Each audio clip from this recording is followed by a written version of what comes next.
Ahora tenemos el conversatorio que se denomina Reflexiones sobre la educación a distancia durante el confinamiento, implicaciones para la evaluación de la docencia. No sé si todos los integrantes ya están por aquí. Edith. Hola, soy Chusa Perales, yo ya estoy por aquí. ¿Está Jesús también conmigo?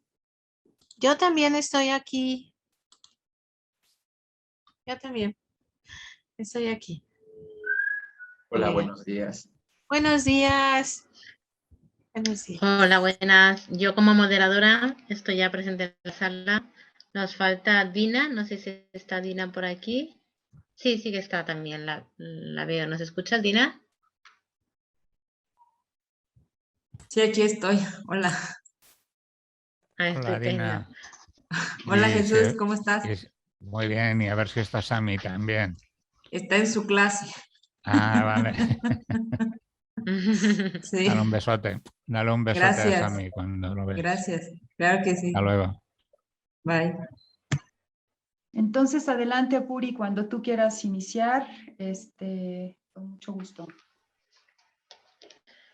Pues muchas gracias, Mercedes. En primer lugar, pues daros las gracias a todos los organizadores del coloquio. La verdad es que es una gran satisfacción, una ilusión. Lo estamos repitiendo creo que a lo largo del día de ayer, y es que realmente sentimos que este encuentro es muy, muy relevante, tanto a nivel profesional como personal. Indudablemente nos hubiera gustado mucho más vernos presencialmente, pero bueno, tenemos que dar gracias que las tecnologías nos permiten encontrarnos y vernos y sentirnos cerca.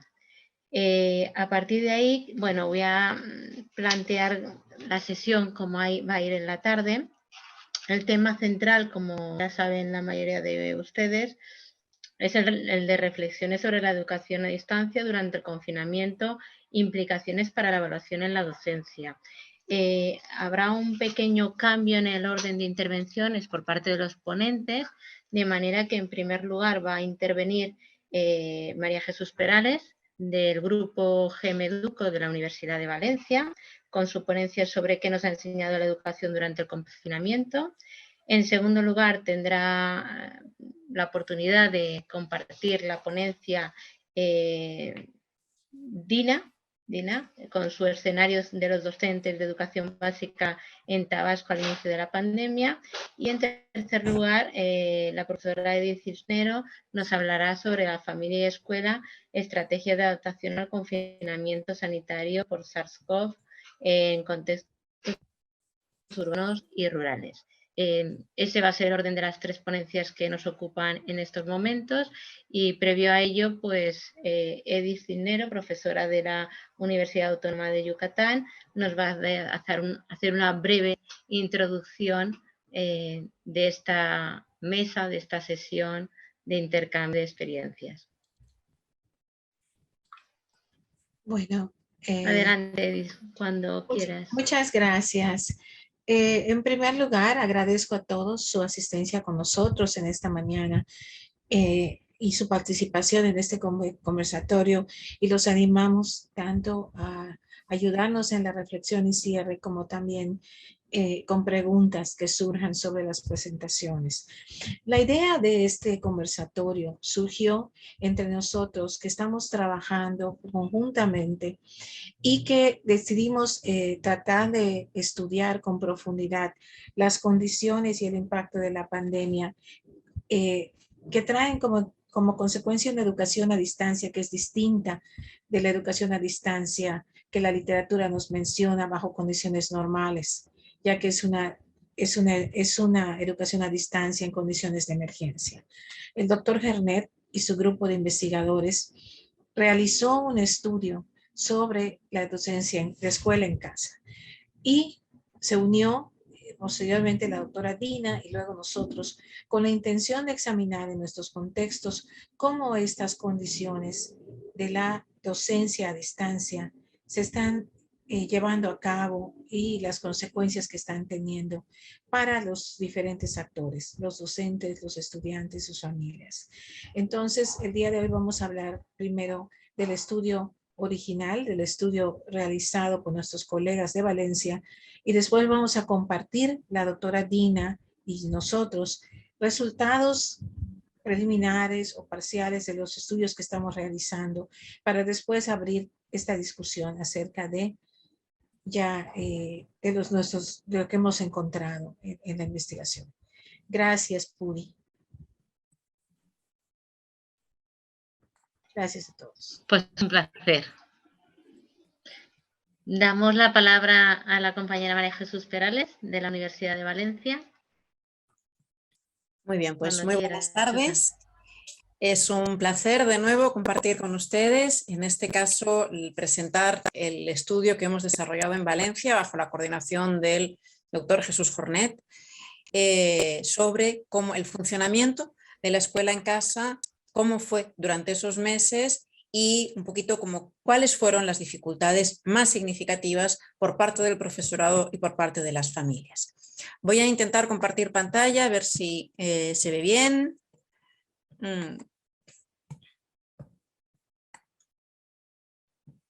A ver. Ok. ¿Se ve? ¿Se ve a pantalla completa? ¿Se ve bien? Decidme. Con estado de presentación. Lo puedes hacer un poco más grande. Eso. ¿Ahora sí? Ahora perfecto, muy bien. Bueno, perfecto. Pues, bueno, como veis, el grupo de trabajo es GEMEDUCO, es con quien un poco el contexto desde el que se plantea esta investigación, que está coordinada por el profesor Jornet, aunque esta presentación la vaya a realizar yo. La situación se plantea un poco en los términos en los que ha planteado la profesora Edith Cisneros. El confinamiento producido por la COVID-19 supone en España plantear que la población quede confinada en sus hogares entre el 14 de marzo y el 21 de junio del año 2020 y eso supuso pasar de una forma inesperada a la docencia a distancia. De un día para otro se produjeron las situaciones de que la escuela quedó cerrada y todo se tenía que hacer a distancia.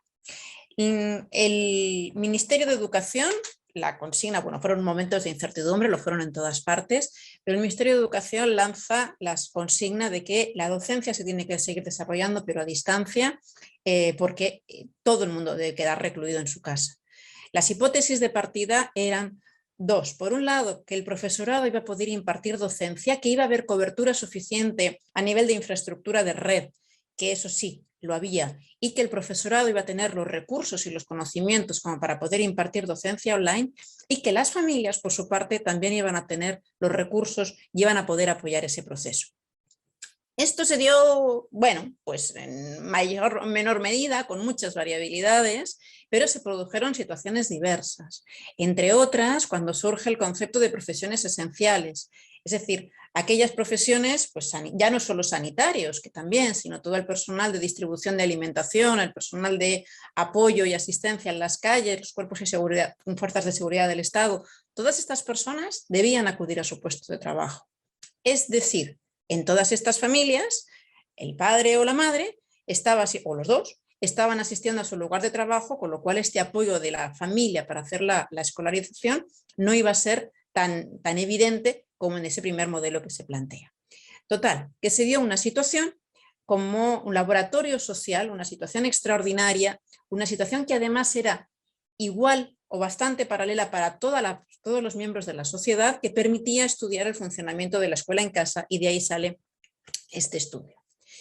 El enfoque, la mirada que traíamos, que enlaza muy bien con la introducción de la ponencia de Javier Murillo, la ponencia anterior, parte de, bueno, ¿y cuál es el papel de la escuela en el proceso de desarrollo social? Y la oportunidad de poder estudiar, como se había hecho en otros estudios, como los de Martínez Rizo, sobre cuál era el efecto de la retirada de la escuela, en aquel momento en periodos vacacionales, sobre colectivos con diverso nivel socioeconómico y cultural, después de informes tan demoledores como el informe Coleman. La situación que planteaba el confinamiento como una situación excepcional permitía estudiar factores de riesgo para la exclusión social en términos de factores de riesgo amplios, los términos planteados por el Consejo de Europa o por la CEPAL o recogido por el propio profesor Hornet en 2012, que no es solamente los elementos puramente socioeconómicos, siendo estos también fundamentales. Por tanto, la finalidad del estudio era analizar qué factores asociados que conllevan desigualdades se pueden dar en la sociedad cuando la escuela no puede actuar, cuando no puede actuar de manera presencial y no puede ejercer de una manera normal, de una manera habitual, su función compensatoria. Este estudio se plantea con un diseño de encuesta que ahora presentaré y como estudios ya desarrollados, se plantea en primer momento el informe técnico, el resumen ejecutivo de Escuela en Casa, que está colgado en la página web de GEMEDUCO, luego les pasaré los enlaces, que es el primer análisis de todo el grupo de estudio con las diferentes variables. Después se hizo un estudio específico sobre las ecologías de aprendizaje del profesorado.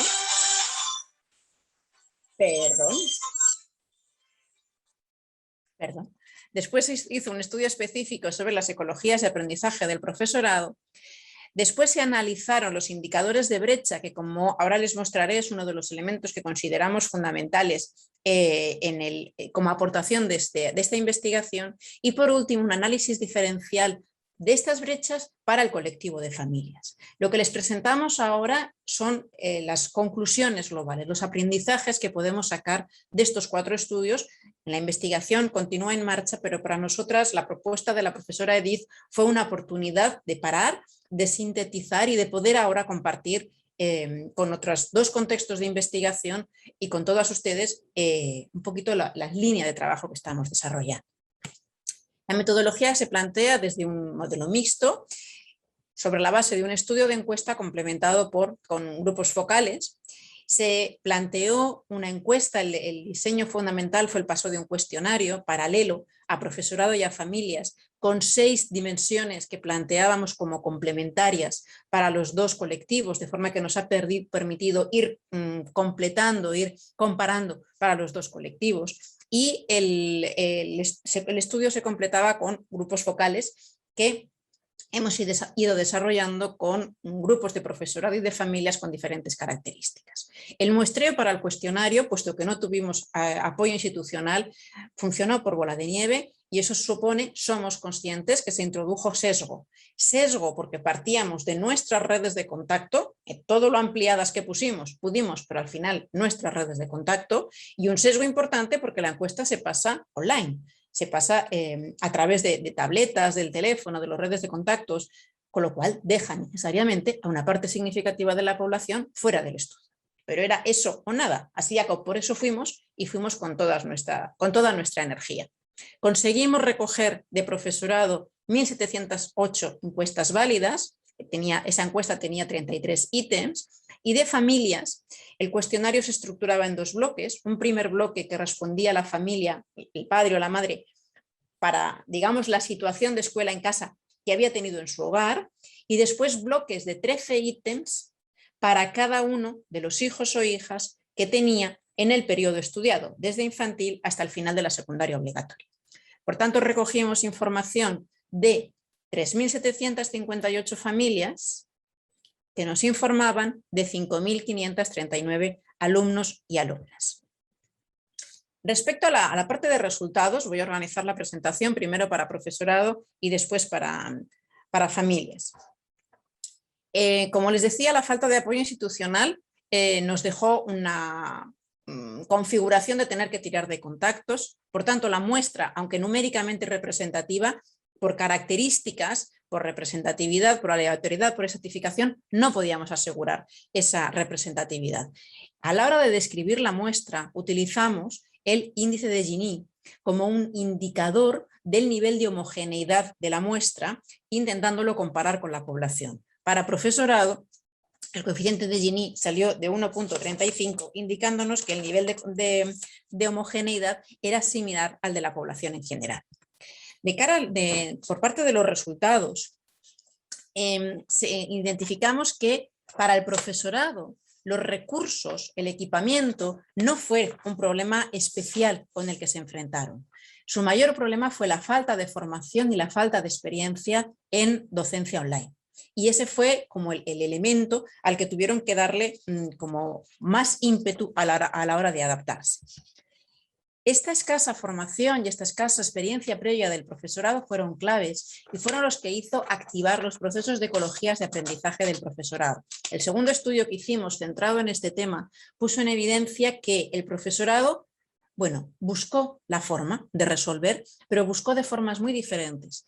Esa formación y esa experiencia previa fueron fundamentales en la percepción de logro que tenían, la percepción de expectativa de logro, porque la pregunta, estábamos en el confinamiento, la pregunta era ¿cuánto aprendizaje cree usted que se alcanzará del que se debería haber alcanzado en este periodo? ¿Cree usted que se alcanzará? Bueno, pues en esta expectativa de logro vimos de forma clara a través del análisis de correspondencias simples que tenía más expectativa de logro el profesorado con más formación en tecnología y para la docencia, con más experiencia en el uso de TIC para la docencia, que más cantidad de metodologías online utilizó para el desarrollo de la escuela en casa y que más cantidad de apoyos tuvo, que contó con sus compañeros, que contó con la administración, que contó con la dirección del centro, que contó con el propio proceso de autoaprendizaje en redes.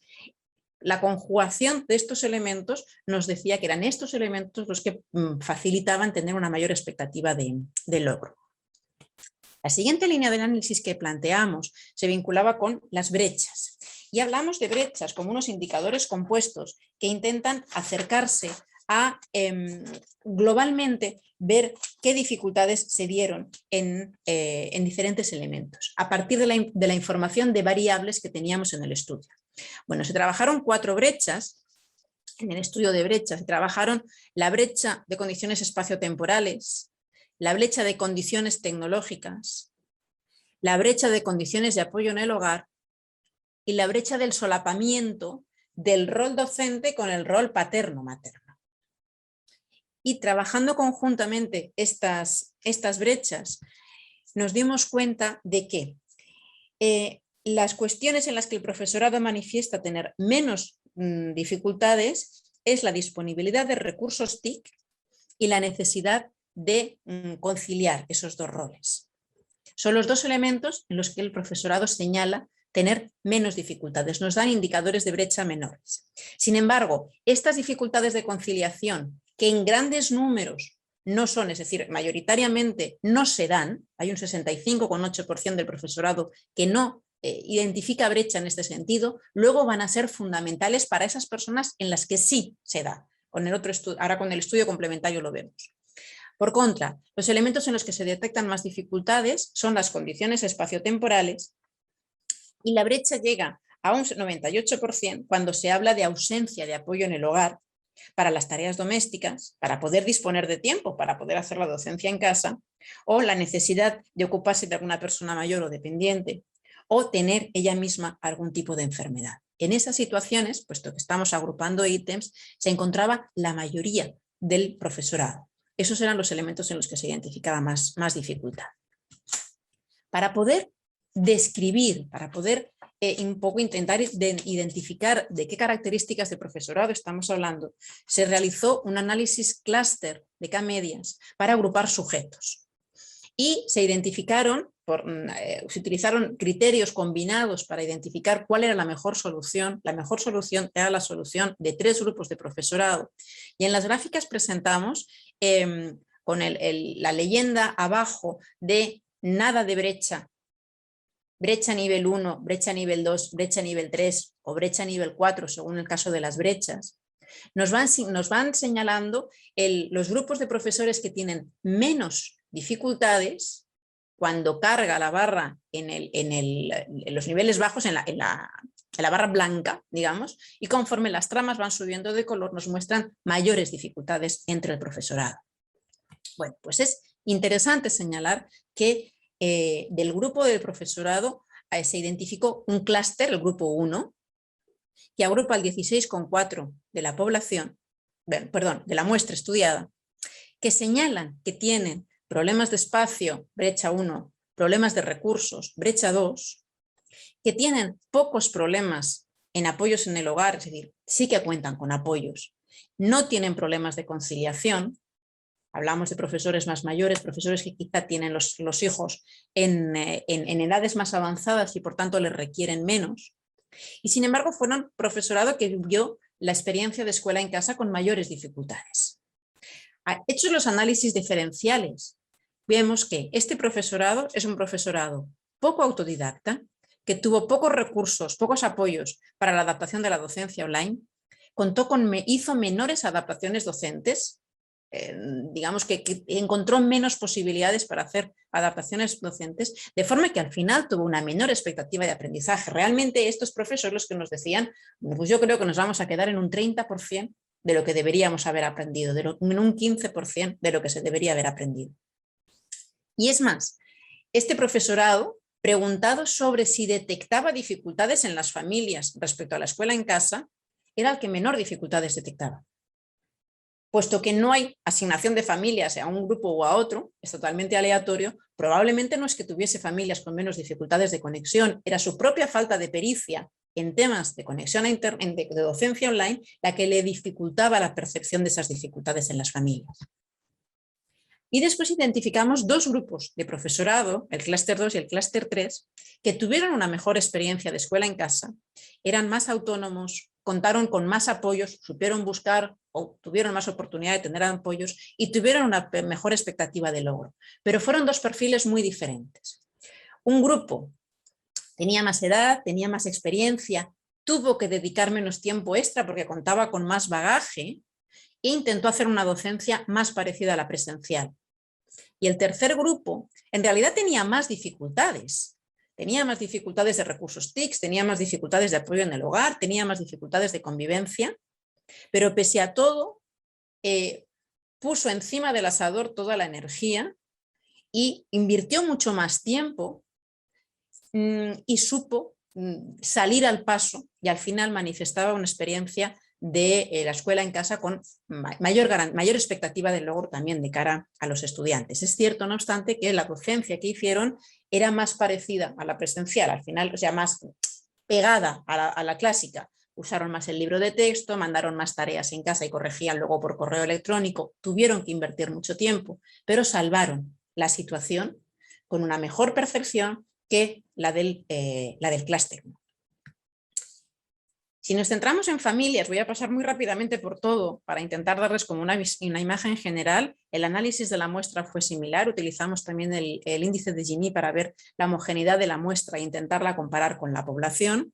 A nivel de resultados, algunos solamente 2 o 3 detalles significativos. Primero, la feminización que se continúa, se mantiene en ese momento también del apoyo a la escuela en casa. El 85% de las personas que nos contestaron eran madres y no padres. Y a priori nada hace pensar que hubiese más madres con profesiones no esenciales, que tuviesen más tiempo. Se feminizó esa situación, pese a que la situación de disponibilidad de tiempo probablemente era diferente, y las características del grupo, por el sesgo que les comentaba antes, pues nos hablan de un grupo que tiene estudios, un porcentaje de estudios superiores o un porcentaje de empleo mayor que el de la población en general. En general no señalan tener dificultades ni de conexión, ni de dispositivos, ni de conocimientos. Luego le daremos una vuelta a ese dato, porque quizá sí tenían los conocimientos de uso de los dispositivos, los ordenadores, de los teléfonos, de las tabletas, para un uso de ocio o para un uso de comunicación, pero eso no significa que tuviesen la formación para hacer el apoyo de escuela en casa con sus hijas e hijos. Eso salió también luego en los grupos focales que madres, padres nos decían, tuve que aprender en ese momento cómo hacer un montón de tareas con el ordenador y a veces las hacían incluso con el móvil, con situaciones de menores recursos, cuando habían utilizado el móvil horas y horas, pero para tareas que nada tenían que ver con abrir unos deberes o intentar responder unas tareas o intentar seguir una aplicación que les enviaba el profe o la profe de sus hijos.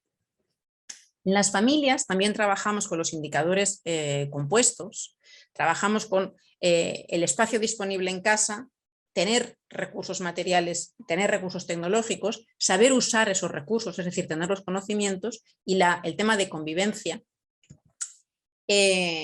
Respecto a los recursos, los conocimientos TIC nos señalaban, como les decía, las familias nos señalan que tenemos los conocimientos, no aparece esa brecha, y sí aparece en el tema de convivencia en el hogar, y ese tema de convivencia en el hogar va a ser una brecha fundamental para caracterizar un poco lo que sucede.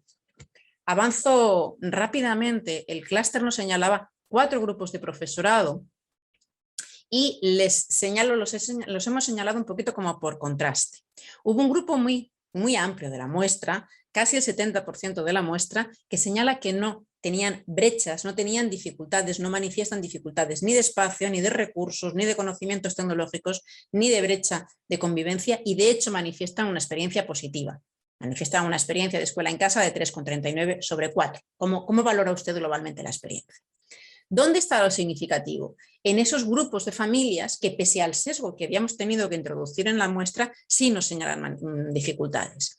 Hay un primer grupo muy interesante, y es un grupo que agrupa casi al 18% de la muestra, que sí que manifiesta dificultades. La experiencia la valora con un 2,77 frente al sobre 4. No tienen dificultades ni con espacio, ni con recursos, ni con conocimientos tecnológicos. La brecha está, el problema está en la convivencia. Analizado con variables diferenciales, con estudios diferenciales, ¿dónde está el problema? Tenían una buena situación económica, tenían un buen indicador de empleo, probablemente muchos estaban con teletrabajo, pero no tenían tiempo. Donde ellos manifiestan es el estrés, es el no poder llegar, no poder apoyar a cada uno de los hijos en la medida en que lo necesitaba. Esas eran las informaciones que nos salían en el análisis de los ítems específicos. No era tanto un problema de nivel económico, volvemos al nivel socioeconómico-cultural, sino un problema en este caso de disponibilidad para el acompañamiento. Los otros 2 grupos, con una situación de mayor dificultad, también muestran esa diferencia. Hay un grupo que agrupa el 7% de la muestra que tiene menos estudio, más desempleo, más dificultades en la brecha de recursos. Disponen de más tiempo. Al no tener trabajo, disponen de más tiempo.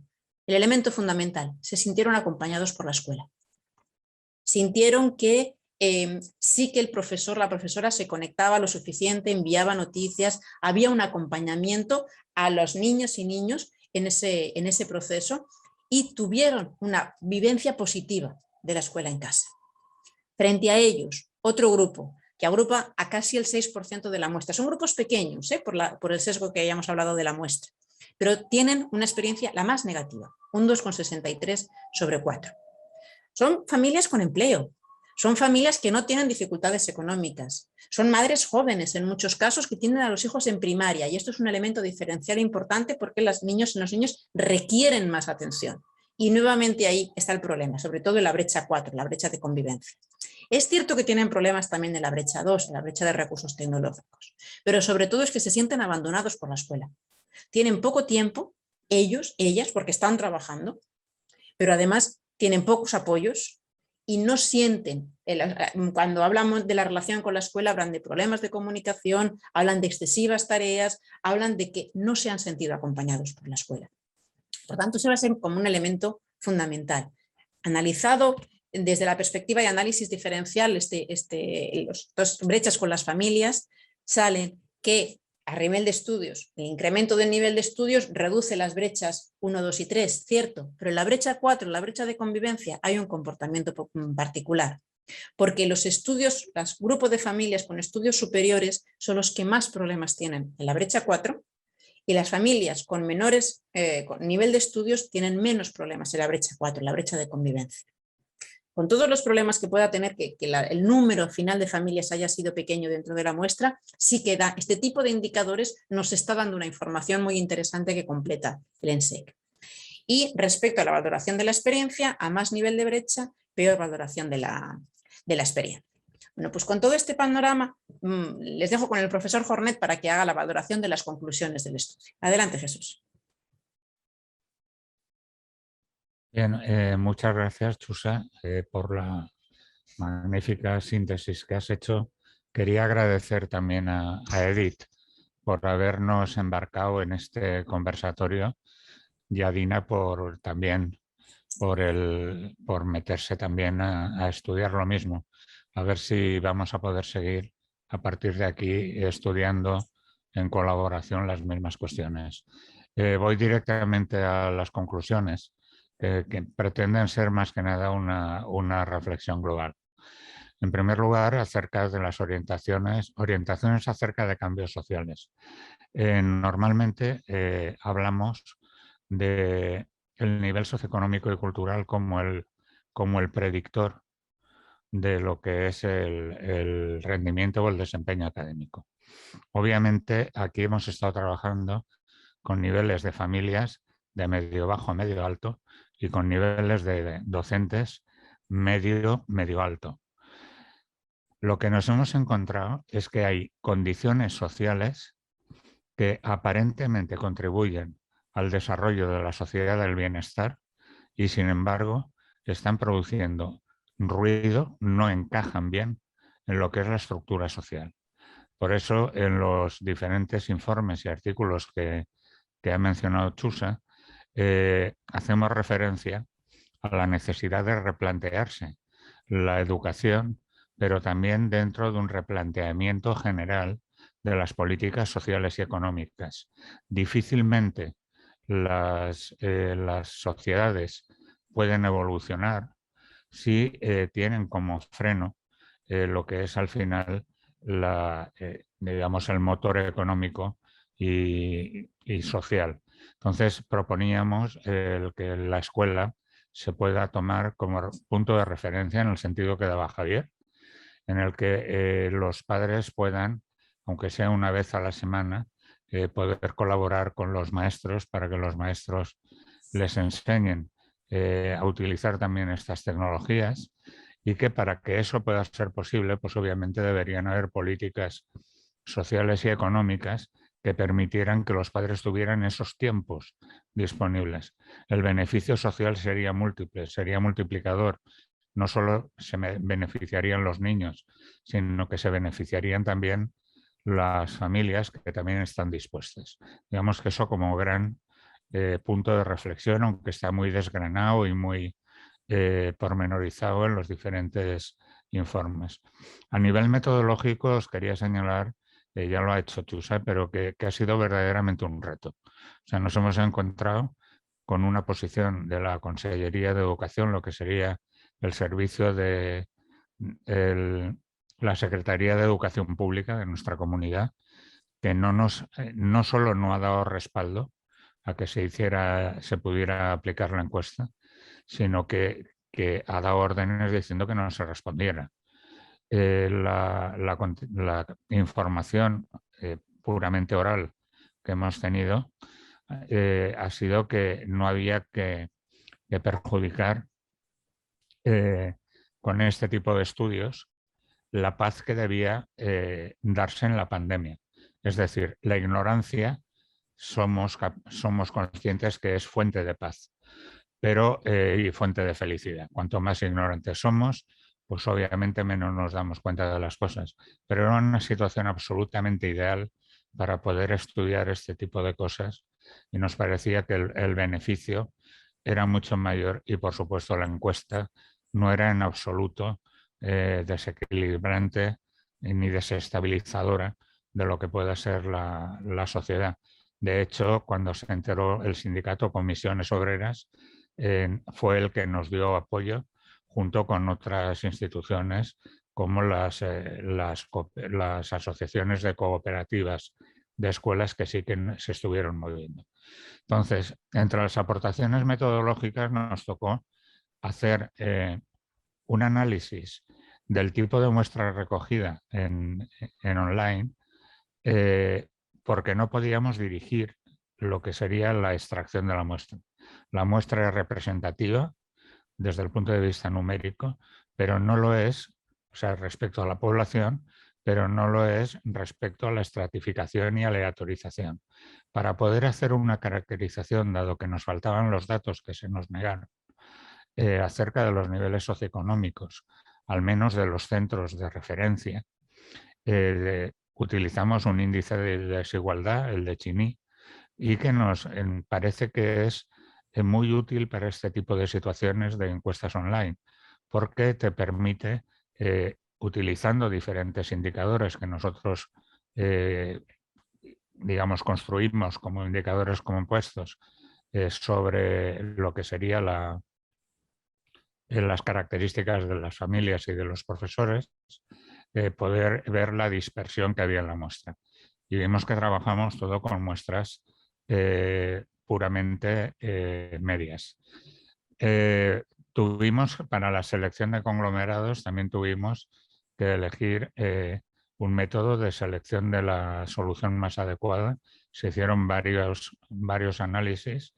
Es un problema de lo que es el conglomerado de K-medias y pudimos validar el sistema con el método del codo, que es el EMI, validado por otros dos métodos, el de Schwartz y Bayesiano y el de información de Akaike, que nos permitieron identificar de una forma bastante segura cuáles eran los grupos que ha mencionado Chusa como grupos más representativos a nivel multivariado en función de las brechas que presentaban.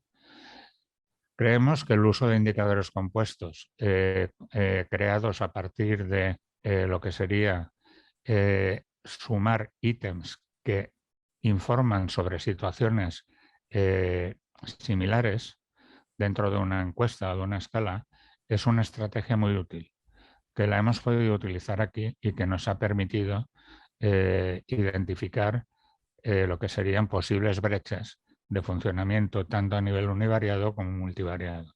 Y por último, señalar únicamente que el estudio no está ni mucho menos acabado. En este momento tenemos en marcha el análisis diferencial del funcionamiento de la escuela en casa en otra comunidad autónoma, en Castilla y León. Las percepciones de las familias acerca de la educación, de las familias desfavorecidas acerca de la educación durante el confinamiento, desde una perspectiva cualitativa, porque es el medio, digamos, más adecuado por el que podemos tener una información más precisa, y por otra parte pudimos recoger una información que nos permite hacer un estudio diferencial transversal sobre la influencia del periodo de confinamiento en la percepción de la atención educativa en docentes y familias. Si se mantenía igual al principio del confinamiento o fue variando según el confinamiento se fue alargando. Aquí empezamos con un confinamiento de 15 días que de 15 en 15 días llegó a durar 3 meses. Entonces, junto a ello, por supuesto, el estudio comparado con los estudios que proveen las compañeras de México, Edith Cisneros y Dina Verónica y sus equipos. Nada más, muchas gracias.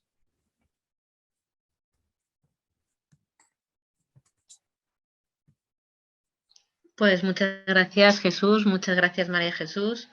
Damos la palabra a la compañera Dina de la Escuela Rosario María Gutiérrez Skiltrinsen para que nos presente su ponencia y nos enriquezca con sus aportaciones. Ok, sigo yo, ¿verdad? Bueno.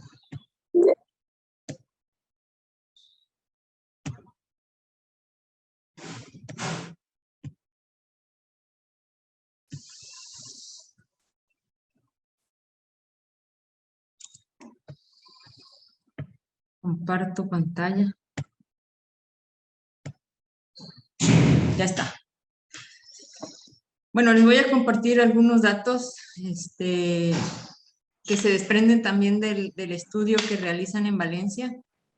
Aquí recupero una parte de los docentes de educación básica, escenario de los docentes en el estado de Tabasco. Aquí participamos tanto compañeros de la licenciatura en educación preescolar como de la licenciatura en educación primaria. Ellos tuvieron muy buen acercamiento con los docentes de preescolar, perdón, nosotros con los de primaria.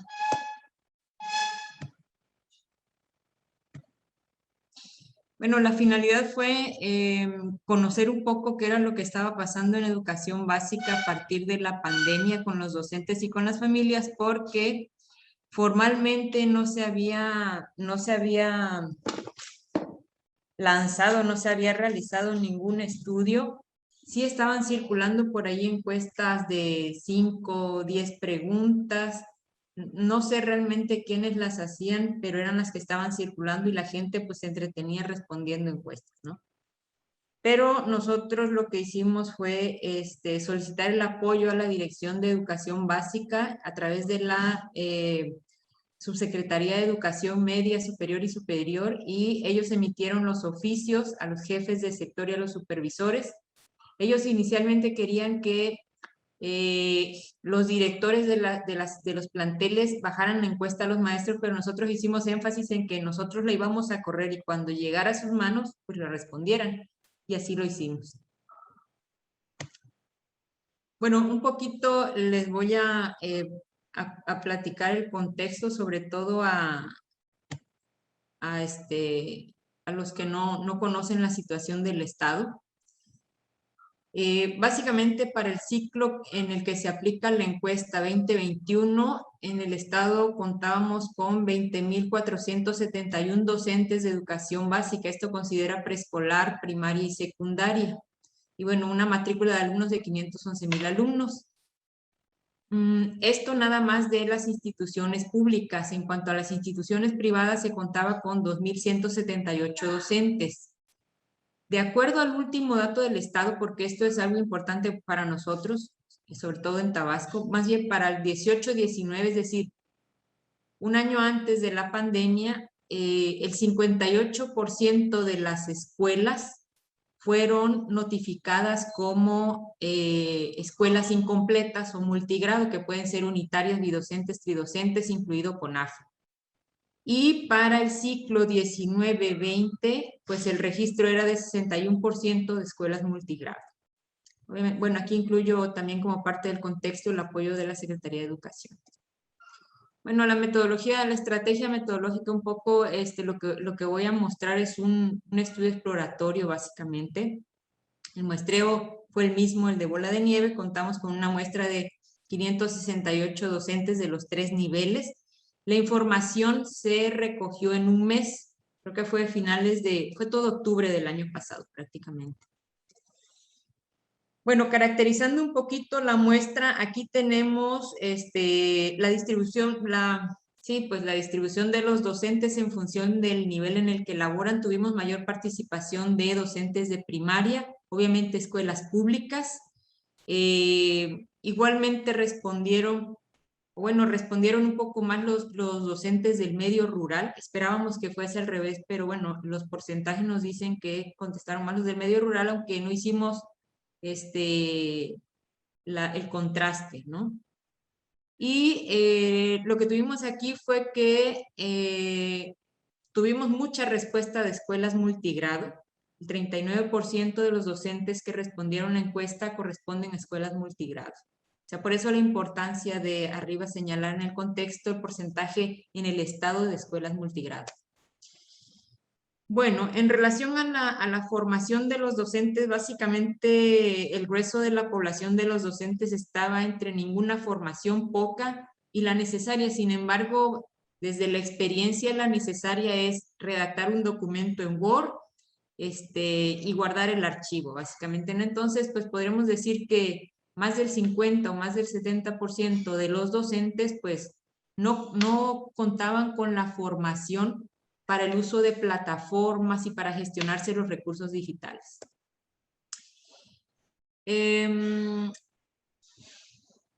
Mayormente lo que los docentes usaban antes de la pandemia era el WhatsApp, y no utilizaban pues computadoras, no utilizaban plataformas, tampoco correo, bueno, mínimo el uso de correo electrónico, etcétera. Los docentes refieren al uso de recursos tecnológicos, a utilizar el proyector digital o el WhatsApp. En cuanto al apoyo que recibieron para el trabajo docente a partir de esta emergencia y que tuvimos que emigrar a otros medios en esta modalidad no presencial, pues la mayoría de ellos dice que tuvieron que ser autodidactas porque, no bajó inmediatamente un programa a nivel de secretaría para la capacitación de los maestros, al menos aquí en el estado, ¿no? Y empezó a bajar, creo, a partir de directores, y fue una capacitación muy rápida creo que de 1 o 2 semanas, y eran algunas horas, pues para capacitar a toda la cantidad de docentes en el estado, ¿no? Entonces, bueno, la forma como los maestros se van incorporando al uso de estos recursos es variada y es en diferentes momentos.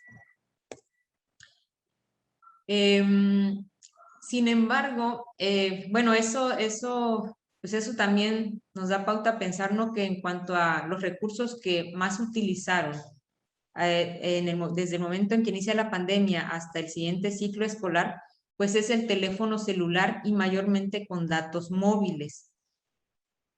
Digamos que pocos tenían computadora o tableta. Quienes disponían de internet por Wi-Fi, pues era prácticamente una tercera parte de los docentes. En cuanto a los medios, pues sabemos que hubo el programa Aprende en Casa, que era el programa de televisión. Sin embargo, los docentes continuaron utilizando el WhatsApp. Se comunicaban también vía telefónica con los padres. Hubo muy poco uso del Zoom y sigue habiendo poco uso, por ejemplo, del Meet, del Classroom y de todas estas plataformas. Tanto los padres como las familias siguen utilizando como medio de comunicación el WhatsApp.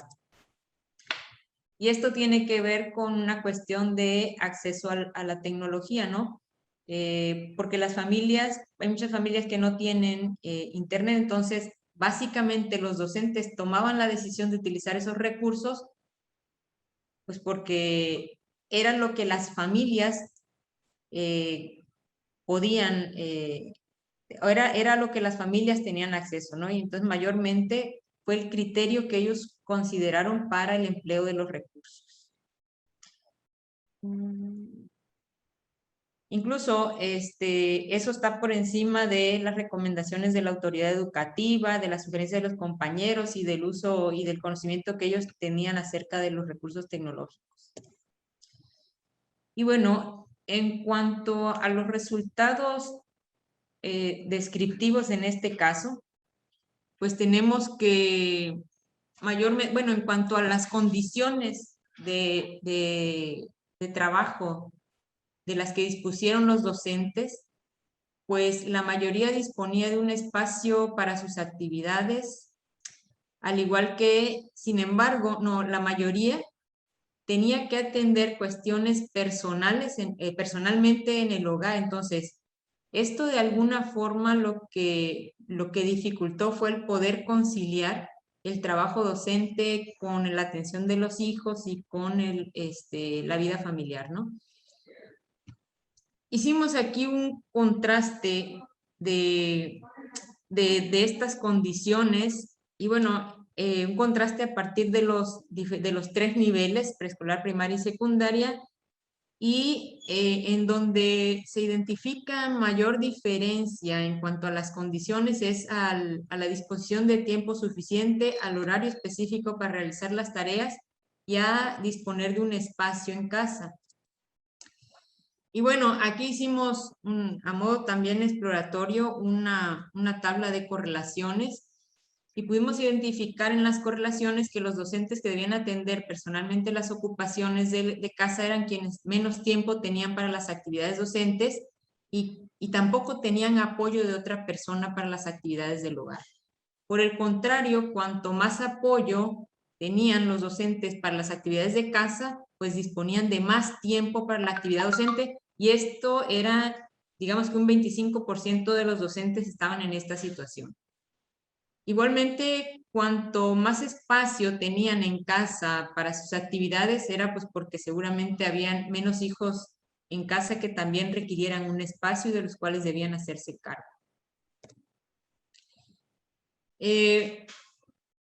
No hicimos el análisis de todas las variables de la encuesta, solo de algunas que consideramos las más importantes para esta presentación, y una de ellas fue la de pues la situación socioemocional de los maestros, la situación emocional de los maestros, que en la encuesta la manejamos como estado de ánimo de los maestros.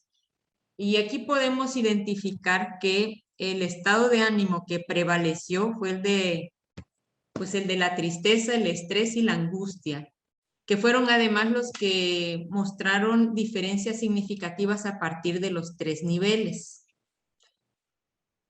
Además del de la solidaridad. Hicimos también un primer contraste de esas 3 situaciones emocionales que presentaron los maestros a partir de los niveles y encontramos diferencias significativas, y quienes más estrés presentaron fueron los docentes de educación primaria, los que más angustia presentaron fueron los de educación secundaria.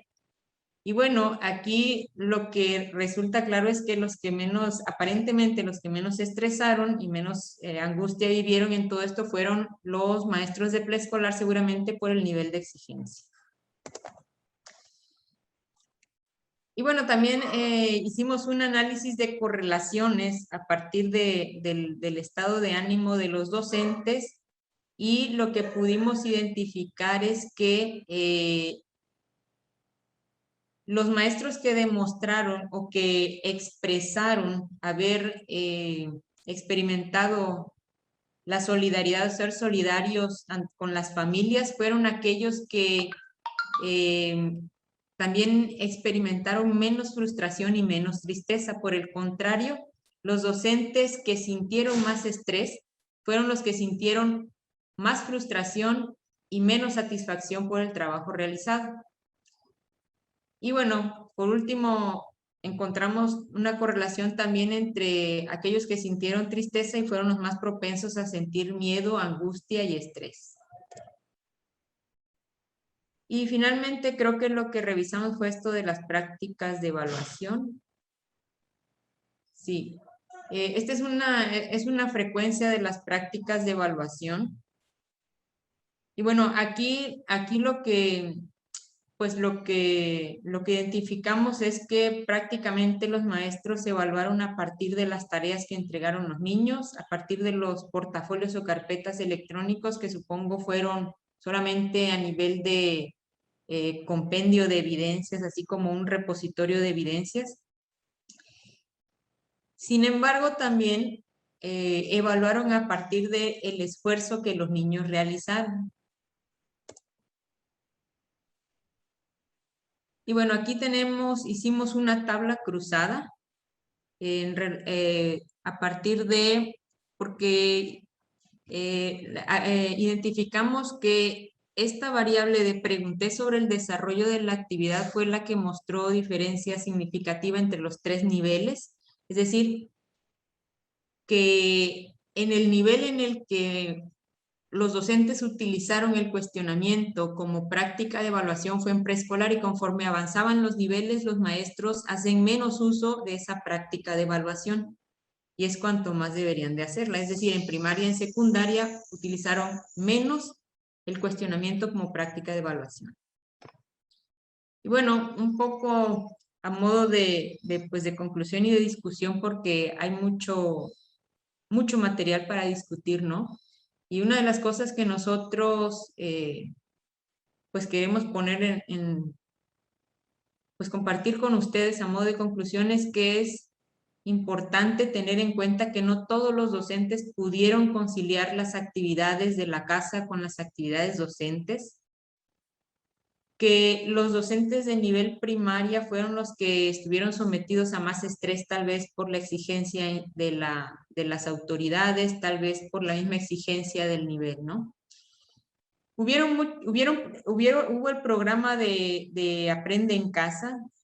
Se crearon cuentas institucionales para todos los maestros y que pudieran entrar a Classroom y trabajar con los niños. Sin embargo, pues no contaron con que no todos tenían acceso a internet, ¿no? Y que básicamente se siguió trabajando con WhatsApp. Una de las cosas que creo que también es importante y que puede abrir una discusión es el aspecto socioemocional de los maestros. No solo atender pues una educación socioemocional para los niños porque la nueva escuela considera la educación socioemocional para los niños. Sin embargo, creemos que es importante también considerarla para los maestros. Y en esa misma línea, bueno, pensábamos un poco, ¿no? Somos analfabetas o sobrevivientes tecnológicos por todo esto, pero además también somos analfabetas o sobrevivientes socioemocionales o emocionales porque no estábamos preparados para nada de esto, ¿no? Y finalmente, a partir de esta presentación, pues quedan muchas interrogantes en relación con las prácticas de evaluación, ya que sabemos por otros estudios que hemos realizado que en la modalidad presencial las prácticas de evaluación del aprendizaje no están resueltas y al pasar a esta modalidad no presencial, pues le agregamos una variable más que complejiza la práctica de evaluación. Entonces, aquí la pregunta también es un poco de qué magnitud va a ser el rezago en el aprendizaje, ¿no? Porque las prácticas de evaluación pues nos dicen que los niños fueron evaluados a partir del esfuerzo y de las tareas entregadas, pero no sabemos realmente de cuánto es el rezago. Y bueno, hasta aquí mi intervención.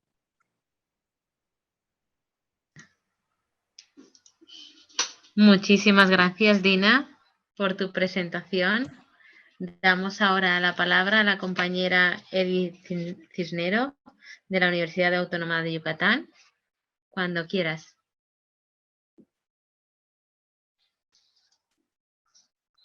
Muchísimas gracias. Voy a proceder a subir la presentación. Estupendo.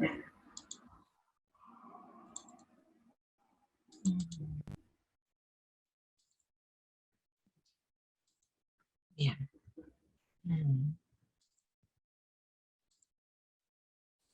Ok, bueno. Antes que nada quiero comentar que nosotros, Disculpa, Edith, no se ve todavía, o al menos yo no veo todavía la presentación. Oh, ok, perfecto. Un momentito.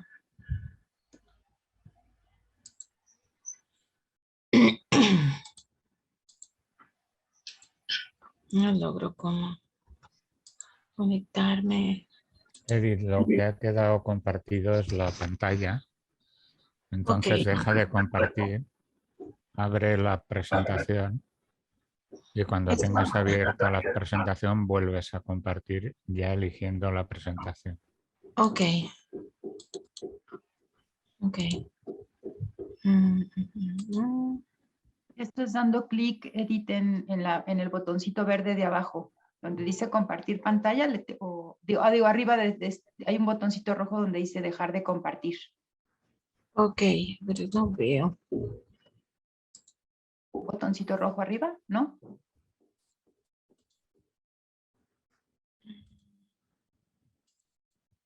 Ok.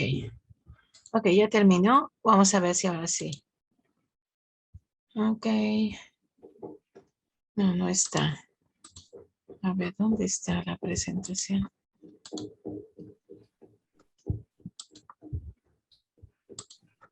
Vamos a ir al botoncito. Como dice Jesús, tiene que estar abierta y luego te va a aparecer... abierta, pero no la veo.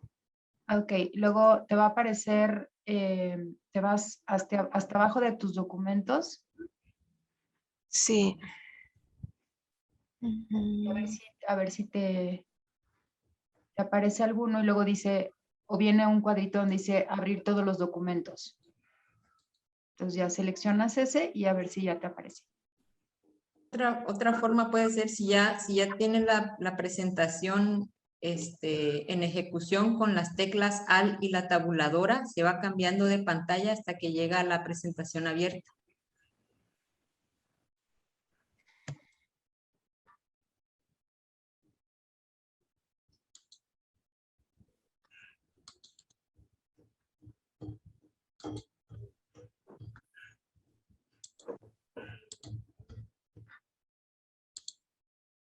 Ahí está.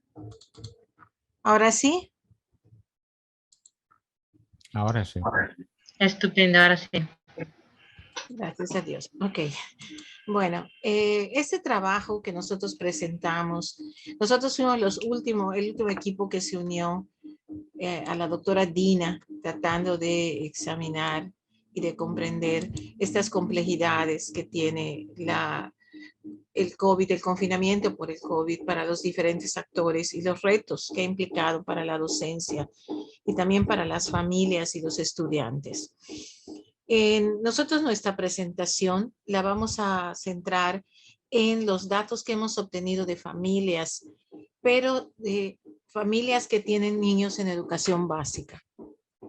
Comento que el estudio nosotros tenemos algunos retos porque como venimos de la universidad y en nuestro estado tienen preferencia todas las instituciones normales que forman docentes, enfrentamos el reto de encontrar el acceso por parte de la Secretaría. Entonces, como venimos de la universidad, no nos dijeron que no, pero tampoco logramos que ellos participaran en darnos el acceso para las familias y los maestros. Así es que seguimos un enfoque de bola de nieve y empezamos a trabajar con docentes y con padres. También hemos continuado trabajando en educación superior y ahí sí hemos tenido más datos con docentes, con universidades públicas y privadas sobre la situación de los docentes en la pandemia. Pero bueno, repito, vamos a centrarnos ahorita sobre educación básica y familias. El estudio, pues obviamente fue en modalidad de encuesta, al igual que las otras investigaciones que se han presentado hoy. Utilizamos el cuestionario, una adaptación del cuestionario de familias del proyecto de Jornet y colaboradores que se aplicó en línea. Aquí tuvimos 42 familias que participaron. La mayor parte de los participantes, como pueden ver, fueron las madres de familia. Y tuvimos participación también de otros miembros de la familia, además de contar con los hermanos y las hermanas, pero la mayor parte de las encuestas fueron respondidas por las madres.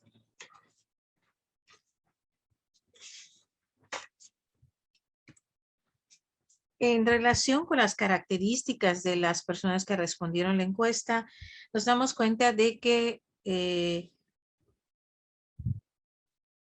bueno, como dice acá, son las madres, pero también nos damos cuenta del tipo de población que respondió nuestra encuesta. La mayor parte de las personas que respondieron son personas que tienen licenciatura, estudios de licenciatura, y existen personas que también tienen otro nivel de estudios, como en el caso de otro tipo de formación, también de las madres.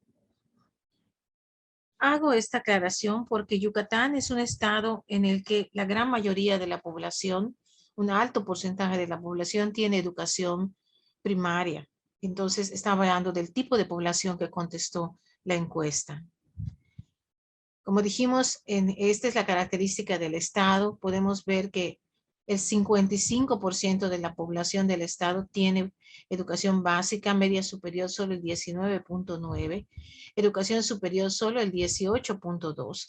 Así es que los sujetos que contestaron, los que están contestando, que tienen licenciatura o posgrado, están dentro de este último grupo. ¿Quién mantiene económicamente a la familia? Encontramos que en la mayor parte de los casos es el padre y en segundo lugar, que hay familias en las que ambos padres están trabajando. Y acá sí, en cuanto a que si están laborando actualmente, pues sí, la mayoría está laborando actualmente. Y un 39% no. En cuanto al tipo de empleo, bueno, tenemos que la mayoría, hay un 35.7% sin empleo, un 25.8% contratados en empresas. Hay trabajadores de gobierno y hay trabajadores independientes. En cuanto al número de hijos que se encuentran estudiando de preescolar a primaria, pues la mayor parte de la muestra tiene ya sea un hijo o dos. Y los que tienen 3 o 4 hijos también contestaron, pero son menos. Ahora bien, en relación con, bueno, estas son las gráficas que nos muestran, ¿no? Los niveles educativos de los padres y quién está realmente a cargo de la manutención de la familia. En cuanto al empleo, pues pueden ver ahí también quiénes están, cuántos hijos están encontrando, estudiando desde preescolar a primaria, secundaria. Y durante la pandemia se preguntó si realmente las familias habían podido mantener una rutina familiar. Normalmente la familia, más el 47% dice que sí, pero hay un 31% que dice que no y un 19% que en algunas ocasiones. Sin embargo, pues es cerca del 50% que aparentemente sí para atender el trabajo y los estudios. ¿Cómo valoran las relaciones que han tenido en casa durante la pandemia? Como pueden ver, si bien hay un 59.5% que afirma que han tenido una tranquilidad en el confinamiento, hay mucho estrés que ha estado en estas familias. Podemos ver que las familias han estado estresados,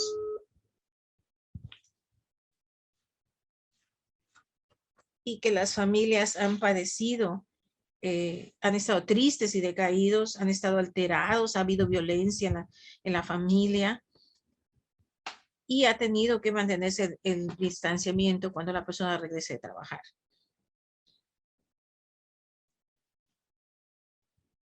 Los niños han hecho ejercicio en casa y el ánimo y las relaciones son parecidas a cuanto no había confinamiento. Algunas personas, el 78% dice que sí. En cuanto a las dificultades tecnológicas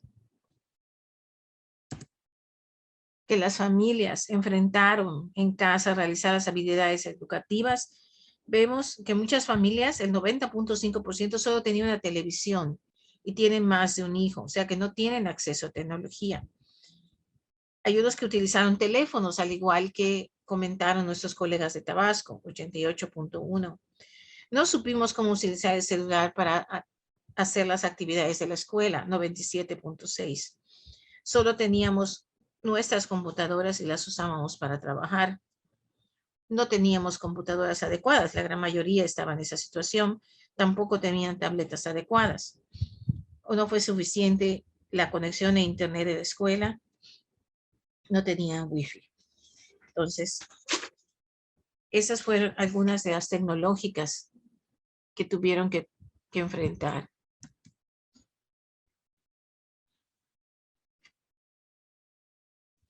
En relación con las dificultades familiares que tuvieron que enfrentar, la experiencia del trabajo durante la pandemia, pues la consideran de buena a normal la mayoría de los participantes. En cuanto a las dificultades para ayudar a sus hijos en las actividades durante la pandemia, allí hay una división. Hay un 95.5% que no recibió orientación para apoyar a sus hijos. Sus hijos tenían algún tipo de apoyo, algún profesor particular, lo cual se podría explicar las características de las familias que responden. No pude conectarme con los maestros. Es la respuesta del 97% de los participantes. Y pues en algún porcentaje menor, hay padres que dicen que su hijo es inquieto, que no aguantaba estar frente al televisor y que la formación académica de ellos pero no fue suficiente para poder apoyar a sus hijos. En cuanto al avance de los niños, pues los padres están divididos. La mayoría podemos decir que o fue igual o mayor que antes. Sin embargo, hay un 35.7% que afirma que los niños recibieron menos avance escolar o ningún avance escolar que antes. Nosotros concluimos preliminarmente de este análisis de datos de estas 42 familias, que pese a la contingencia, estas familias han logrado mantener una dinámica familiar. Sin embargo, en lo académico parece ser que hay una separación, ha habido esa dificultad con lo académico. Aunque la mayoría de los padres, vimos que un alto porcentaje trabaja, solo el papá, pero vimos también que las madres, hay familias en donde ambos padres trabajan. Una segunda conclusión son las cuestiones emocionales que ha generado la pandemia. Hemos visto que ha habido mucho estrés, inclusive violencia en algunas de estas familias. Y en el caso de las dificultades tecnológicas, pues también, aunque no parecen dificultades, sí hubieron familias que al tener varios hijos pudieron tener algunos problemas relacionados con esto, ya que no todos cuentan con el número suficiente de equipos. Y en el caso de los que usaron equipos como celulares, no todos tenían sabían cómo utilizarlos y cómo conectarse con los maestros. La investigación es muy importante sobre las dificultades familiares y creemos que es necesario que ampliemos y busquemos la forma de encontrar las experiencias de las familias que no tienen licenciatura, que se encuentran en condiciones de mayor marginalidad, porque pues obviamente las personas que contestaron nuestras encuestas son personas que tienen acceso a internet, que tienen acceso a computadora. En cuanto a las dificultades que los padres experimentaron para ayudar a la pandemia, existen dificultades y también hay padres que enfrentan la dificultad de su propia formación, ya que no pueden ayudar a sus hijos a involucrarse al igual que otros padres. Entonces, esto inclusive sería un aspecto importante estudiar con familias de un nivel económico más bajo en condiciones de mayor marginalidad, sobre todo en las comunidades con alta población maya hablante. Finalmente, si algún día los padres afirman que el aprendizaje que han adquirido sus hijos ha sido positivo y la afectación ha sido menor, realmente es necesario tener otros datos más cualitativos, revisar también, como dije, el caso de los estudiantes de otro nivel socioeconómico. Y bueno, encontramos que algunos de los resultados que encontramos son consistentes con estos autores, además de los del equipo de Valencia. Todo lo anterior es importante, tanto los resultados para la evaluación del aprendizaje y para la docencia, tanto para que los maestros cómo considerar todas estas condiciones familiares para evaluar a los alumnos, porque no es lo mismo la situación de una familia que tiene acceso a la internet y en la que los hijos pueden utilizar el equipo, conectarse, a una familia aún dentro de un cierto nivel económico que tiene varios hijos en varios niveles educativos en los que compiten por los tiempos y la atención, y sobre todo la atención de los padres para apoyarlos en sus aprendizajes. Esto pues también para nosotros abre nuevas consideraciones para examinar con mayor profundidad el contexto de la evaluación, tanto del aprendizaje como de la docencia. Muchas gracias.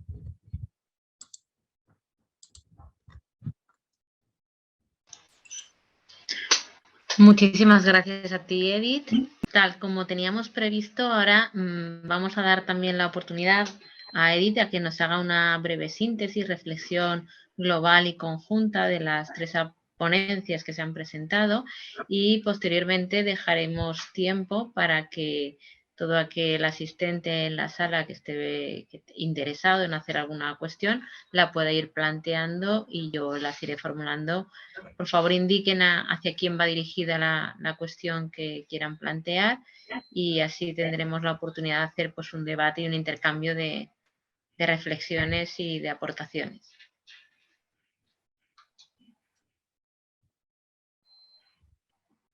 Cuando quieras, Edith.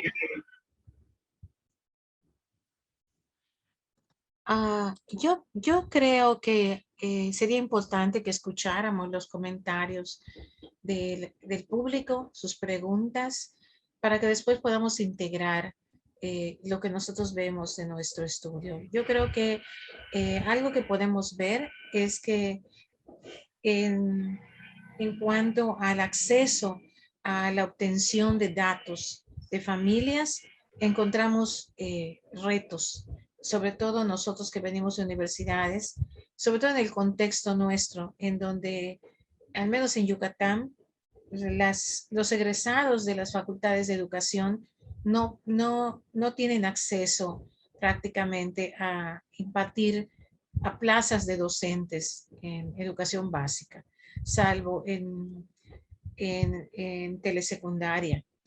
Y aunque compiten, siempre se da preferencia a los egresados de las escuelas normales. Sin embargo,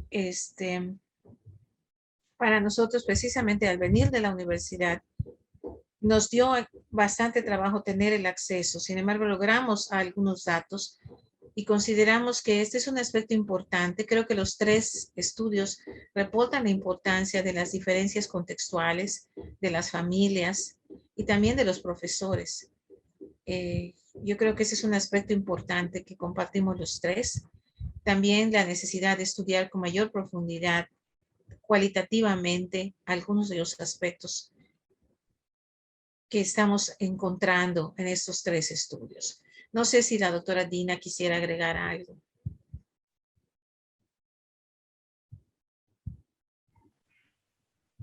Pues bueno, en el caso de nosotros hicimos la parte de los docentes. Sin embargo, yo creo que sería interesante que retomáramos los datos de las familias, porque de familias tenemos como 2000 y algo más de datos. Entonces, que pudiéramos hacer a lo mejor pues esa revisión de todos esos datos para también tener otro referente desde el estado de Tabasco. Sí. Nosotros estamos ahorita colectando con estudiantes de educación superior, preguntando sobre las experiencias familiares, y ahí sí hemos obtenido mayor respuesta. Pero nosotros, por ejemplo, como universidad tenemos 2 campus. En nuestro campus es un número reducido de estudiantes que ha enfrentado problemas de aprendizaje y de acceso a la educación en línea. Pero tenemos un campus en el interior del estado donde hay mayor población con menos recursos. Y allí hemos enfrentado que hay estudiantes que no tienen computadora y que no tienen acceso a internet. Y entonces tenemos retos precisamente para estudiarlo. Entonces yo creo que sí tenemos datos y es importante examinar con mayor profundidad también esas experiencias, tanto de las comunidades que están en zona urbana como las que están en comunidad rural. No sé si el doctor Fornet quiere comentar algo. Pues, sí, te lo agradezco, Edith. Como era consciente que estábamos consumiendo más tiempo nosotros del que se nos daba, del que nos correspondía, he cortado la presentación y ahora pues os comparto únicamente en pantalla que lo que serían las referencias. A ver si lo estoy compartiendo bien. Sí, doctor, está bien. Sí, se está viendo. Viendo bien, ¿no? Vale, pues a ver, es que yo aquí no lo veo. Bueno, a ver. De todas maneras, Jesús, si permites, aprovecho. Sí. Si me permites. Sí, ya se ve bien. Nada, aprovecho porque había pero había una pregunta precisamente de Romana Martínez que planteaba que dónde podía consultar los resultados del estudio realizado. Entonces, ella no había especificado. Perfecto, estupendo, gracias, Jesús. Es que esto, de todas formas, fijaos que el informe técnico del resumen ejecutivo de la encuesta que contiene el estudio descriptivo de profesorado y alumnado, que se publicó ya en junio del 21, en junio del 20, en julio del 20, al acabar la pandemia, un mes después ya teníamos publicado el resumen. Este se puede acceder por internet y se puede descargar. Luego, el segundo estudio que hicimos sobre ecologías de aprendizaje de profesora se puede descargar también a partir de este enlace y está publicado por miembros del grupo. O sea, nos hemos ido repartiendo para ir pudiendo profundizar en diferentes aspectos. Luego tenéis el análisis diferencial de familias. Creemos que es muy posible que se publique muy pronto. Es el de la parte de contextos familiares. Y luego toda la parte del estudio de análisis multivariado de las brechas, está en revisión, no sabemos cuándo se publicará, pero creemos que tampoco faltará mucho. En cualquier caso, en estas páginas, en las páginas del grupo de GEMEDUCO, ahí se puede acceder a la información. Entonces, quería completar con esta información. Cualquier cosa, el teléfono de contacto, el correo de contacto que hemos asumido es el de Chusa, el de Perales, pero nos podéis escribir a cualquiera, vamos, que nos podéis escribir a cualquiera del grupo. Entonces, lo único que quería señalar es que me parece muy importante. Por Jesús, si eres... Dime. Disculpa que te interrumpa. Si eres tan amable de poner la anterior diapositiva, pero en modo presentación para que quede visualizado de mejor manera. O sea, estos son los que están publicados. De todas formas, en el escrito extenso que se publicará por parte del coloquio, está mencionado. Entonces se pueden descargar. Vale, pues era porque se vieran de forma más completa. Y luego estos es que están en prensa. Entonces pensamos que van a salir pronto, pero no sabemos cuándo saldrán. En cualquier caso, fijaos que aparte seguimos con intención de, estamos trabajando en estos temas, pero además con la intención de poder hacer estudios comparativos con vosotros. Yo creo que lo que es muy importante es que dentro de lo que hemos podido ver nosotros, es que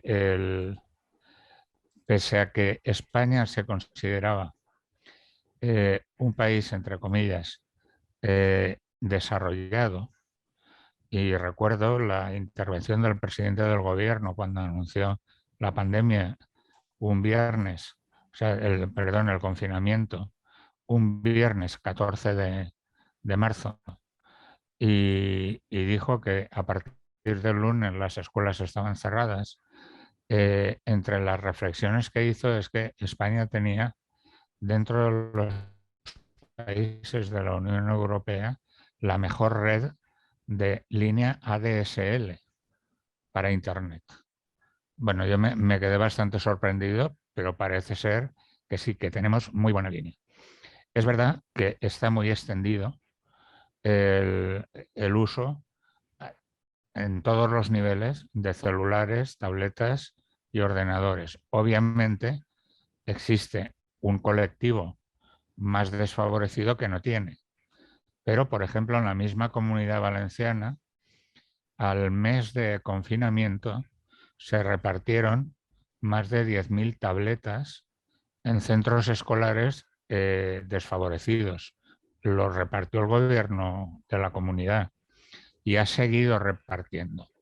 Entonces, nos lleva a pensar que hay aspectos que tienen que ver con la brecha digital que coinciden con lo que se señalaba en PISA ya hace unos años, que en países desarrollados, donde digamos no hay tanta desigualdad y digamos que desde las personas más desfavorecidas al menos tienen un celular para poderse conectar y se podrían, de hecho han habido muchos que se han conectado por celular, que la brecha está en el uso que se hace, es decir, los de nivel socioeconómico y cultural bajo, el uso lo hacen respecto a temas de ocio, y los de nivel socioeconómico y cultural alto sí que lo usan en servicios para mejorar la vida y en cultura. Entonces, eso resulta que lo que planteábamos es que podemos intentar ayudarnos entre países de forma que no se cometan los mismos errores y que se pueda caminar más rápido en aquellos puntos donde se esté en peor situación. El celular, por ejemplo, es una magnífica entrada para las personas al mundo de Internet. Hoy casi todo el mundo tiene celular conectado con Internet y se atreve a usarlo, por eso tiene una percepción positiva respecto a sus competencias para poder usar Internet. Luego, cuando se enfrentaron a tener que ayudar a los hijos, se dieron cuenta de que no podían, que les faltaba algo más. Pero eso lo que les llevó, hicimos unas últimas preguntas de si estarían dispuestos a formarse y la inmensa mayoría, creo que en torno al 90%, estarían dispuestos a formarse y a que se formara más a sus hijos en nuevas tecnologías, que incluso algunas de las partes de las asignaturas se pudieran dar con apoyo de Internet. Hoy en día tenemos todo el desarrollo de la gamificación. Pensad en lo bueno que podría ser sustituir los deberes por premios, que pudiera ser juega en casa con este programa, que es un programa de gamificación que está diseñado para, por ejemplo, enseñar ecuaciones de primer grado, pero es un videojuego. Y entonces tenemos hoy en día unas posibilidades de desarrollo, de integración de tecnologías que van mucho más rápido de lo que la sociedad es capaz de asimilarlas. Y entonces ahí creo que, como decía en la ponencia Javier, hay que abrir la escuela totalmente para que sea la escuela también el motor de desarrollo social, no solo de los niños, sino también de las familias. Entonces, perdonad que al ver que tenía un poco más de tiempo, he querido incidir en estos aspectos porque creo que en vuestros contextos también sería precisamente el núcleo motor fundamental, que pudieran ser las escuelas que se abren a la comunidad y que son las que reciben a los padres para poder hacer ese apoyo. Aquí hace muchos años que están los colegios bilingües, los centros escolares bilingües privados. Y, por ejemplo, si alguien quiere llevar a su hijo al centro alemán o al centro norteamericano, les piden que al menos uno de los dos cónyuges, el papá o la mamá, que sepan alemán o que sepan inglés. Y si no lo saben, que vayan a aprender alemán o inglés al colegio para poder acompañar a sus hijos en los deberes. Ese forzar en la participación se podría hacer también con las tecnologías y el beneficio potencialmente sería multiplicador en la sociedad, porque nos encontraríamos que muchas personas que hoy en día se van quedando rezagadas en lo que es la adquisición del dominio de las tecnologías, tendrían una oportunidad de educación compensatoria que les serviría para ayudar a los hijos, pero también para su desarrollo personal y conllevaría transformación social. Por eso pensamos que el poder colaborar entre los tres grupos, y si algún grupo más se anima, pues nosotros encantados, sería magnífico, porque podemos comparar contextos en donde podemos analizar la influencia de factores diferenciales muy importantes. Y nada, muchas gracias. Sí. Hay algunas preguntas por parte del público, no sé. Sí. Sí, hay más preguntas. Por aquí nos pregunta Yasmín, en concreto al grupo de Valencia, ¿en qué grado se percibió la fusión de estos entornos familiares y escolares y si esto incide directamente en el aprendizaje? Pues Una mira, pregunta lanzada sí, hacia nada, Jesús sí, a Chusa, Dime. pero como Sí. tiene que estar en la sala B, contesto yo. Sí que se percibió, pero hay diferencias estadísticamente significativas en los casos de centros aquí llamamos concertados privados. O sea, se percibe más mayor colaboración, mayor fusión en la atención escolar entre los centros concertados privados y las familias, entre los centros públicos y las familias.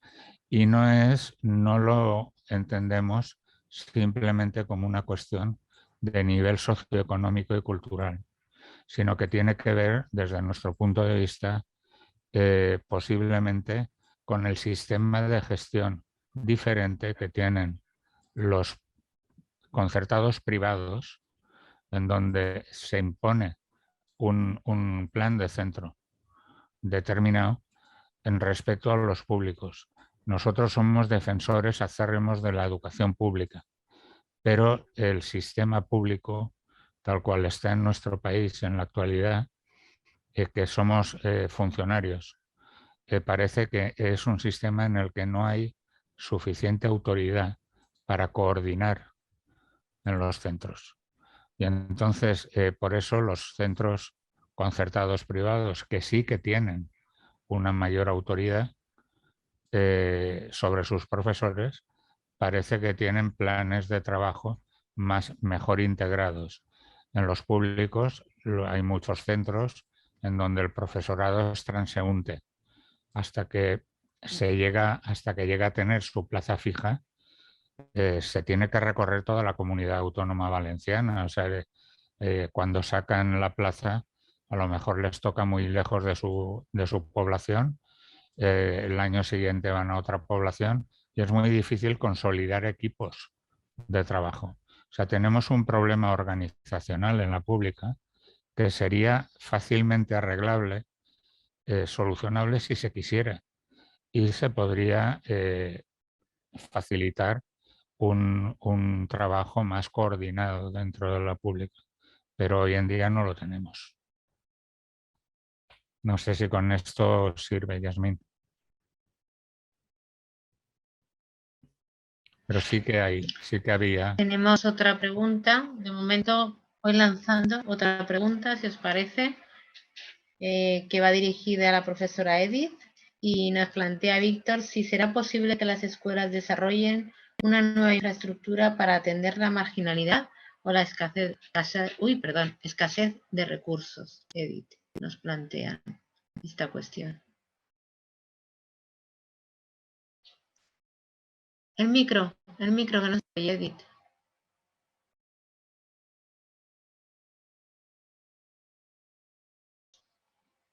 Activa el micro, Edith.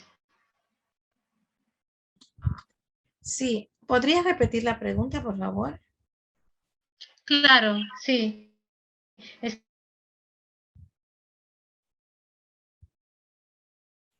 que nos plantea si será posible que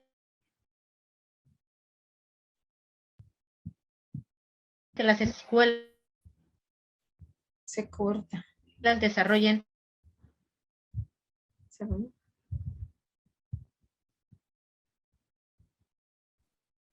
Uri, se corta, no se ha escuchado la pregunta. Si la puedes poner por chat. Si quieren, yo también la tengo, se las pongo. Pues sí, ponla tú, Mercedes. ¿Será posible que las escuelas desarrollen una nueva infraestructura para atender la marginalidad o escasos recursos? Como mencionamos, la situación de educación básica y de acceso para nosotros es limitado. Sin embargo, algo que hemos encontrado en Yucatán es que es muy limitado el recurso que reciben las escuelas. Algunas escuelas han recibido apoyo del gobierno directamente. Por ejemplo, cuando el doctor Jornet hablaba hace un momento sobre las tablets que el gobierno ha proporcionado en México, en Yucatán, hubo una iniciativa y hay un programa de alfabetización digital donde se dio tablets a las familias. Sin embargo, ahorita que una de mis tesistas está haciendo un estudio de caso sobre el retorno en una escuela, en una comunidad rural, ella encontró que algunos de esos padres que recibieron las tablets las vendieron por necesidad económica. No las están utilizando y tampoco las usaron porque no sabían cómo utilizarlas. Entonces aquí es totalmente pertinente lo que decía el doctor Hornet. Si a las personas no se les enseña, si no involucramos a los padres y les enseñamos cómo apoyar a sus hijos y cómo usar estos equipos o ver el valor de ellos, sobre todo ahorita con la pandemia, pues no van a tener el fruto que deben tener. En Yucatán ha habido también mucho robo, mucho asalto durante la pandemia. Las escuelas estuvieron cerradas por largo tiempo. Ahorita ya están comenzando las escuelas. Existen 3 tipos de grupos en las escuelas. O sea, hay estudiantes que están yendo en presencial, pero es voluntario para los padres de familia llevar a sus hijos. Hay escuelas, de hecho son, por así decirlo, a veces son 5 niños nada más en un aula. Los demás están trabajando, pues están trabajando con asesorías, van un día por semana a asesoría, nada más. Pero la mayoría de las escuelas, aún las escuelas públicas de clase trabajadora, lo que han hecho es, los padres están pagando la internet para que los niños continúen a distancia. Sin embargo, aquí el reto, sobre todo para la clase trabajadora, es que los padres trabajan. Y algunos son madres solteras, algunos tienen algún familiar que ayude a los niños, pero muchos no. Hay familias que sí tienen el recurso para contratar a un profesor o un maestro que de manera independiente vaya al domicilio a ayudar a los niños, pero la gran mayoría no. Entonces, la situación económica de las escuelas es bastante limitada. Ahorita, cuando se empezaron a reabrir las escuelas, a los padres de familia se les pidió que llevaran pintura, que llevaran implementos de limpieza para poder abrir las escuelas. Pero hay escuelas que inclusive no tienen agua. Por eso estamos hablando de situaciones muy diversas. O sea, en Mérida, en Yucatán, en la capital, podemos ver cómo las áreas del poniente y del oriente de la ciudad tienen pocos recursos, pero pues ahí van las escuelas, ¿no? Sin embargo, hay una parte, la parte sur, que tiene muchas limitaciones. Estamos hablando de alta marginalidad. Yo no veo los recursos que lleguen, sobre todo al contrario, se han ido limitando este tipo de recursos, aunque se están creando nuevos programas a nivel de gobierno para tratar de apoyar a las escuelas. Pero lo que sí es que los papás sí están respondiendo. Una de las escuelas más pobres están yendo a ayudar a limpiar y a apoyar para que las escuelas se abran. Doctor. Sí, el doctor Jonet creo que quiere comentar algo. Si me permitís, Mercedes, no sé, o Puri, no sé, ¿hay alguna pregunta pendiente para Dina o para Edith? Hay algunas preguntas, sí, pero pues yo no, la si verdad queréis, es que... lo que queráis, si queréis hacer las preguntas y luego hago el comentario que quería hacer. De acuerdo. Creo que sí, Puri tiene problema en la conexión, entonces si quieren la hago yo otra vez. ¿Cómo trabajar el tema de la brecha digital en comunidades alejadas? ¿Qué estrategias proponen?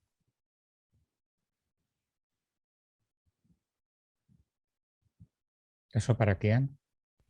No, esta fue en general. Para todos. Para todos.